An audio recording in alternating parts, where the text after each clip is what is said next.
هغه خاوره چې 40 کاله پکې جنگ وشو، هغه خاوره چې 40 کاله پکې کونډې یتیمان وشول، هغه خاوره چې تر اوسه پورې خلکو دا پیغور ورکولو چې ستنه کې د سورې نشو کولی میخ ته جوړ کو. نن هغه خاوره یو داسې موټر جوړی، یو داسې ګاډي جوړی چې تر اوسه چین او جاپان نه دی جوړ کړی، امریکې او لندن نه دی جوړ کړی.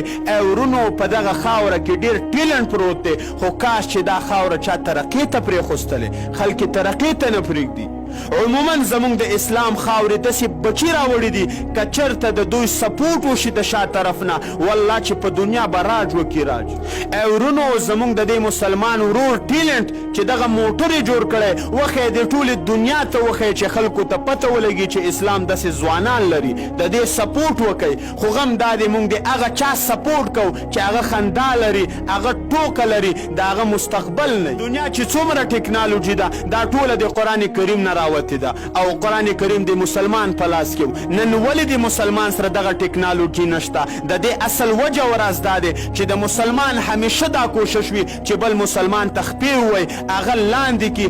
ای ورونو دا خبره واورئ، کم یو مسلمان چې د بل مسلمان په ورور په ترقۍ خوشحالیږي، والله چې الله رب العالمین به هغه ته هم ترقي ورکوي او دې ته هم. او کم یو مسلمان چې د بل مسلمان په ترقۍ د هغه سره حسد کوي، کینه کوي، په هغه خفه کېږي، والله که دغه مسلمان په خپل ژوند کې کامیابي ترلاسه کړي. کله چې یو مسلمان کې یو ټیلنټ و، یو تکړهتوب و، نو د هغه ډډګیرنه وکړه، هغې ته ملا وټپوه، د هغه همت اوچت کړه او د الله رب العالمین نه دا دعا وکړه چې یا الله دې مسلمان ته دغه ټیلنټ او نعمت ورکړی دی، یا الله ماته یې هم راکړې.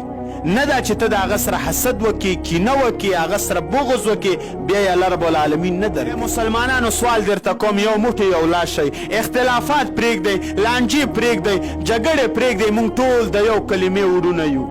که چېرته نن مسلمان یو موټی یو لاس شو، دا ټوله دنیا به د مسلمان مقابله ونه کړي. دا خبره رسول الله علیه السلام کړې ده، الاسلام یعلو ولا یعلى علیه شیء. مسلمان او اسلام به دا همیشه غالبه وي او په دې باندې هیڅ یو شی نشي غالبه کېدلی.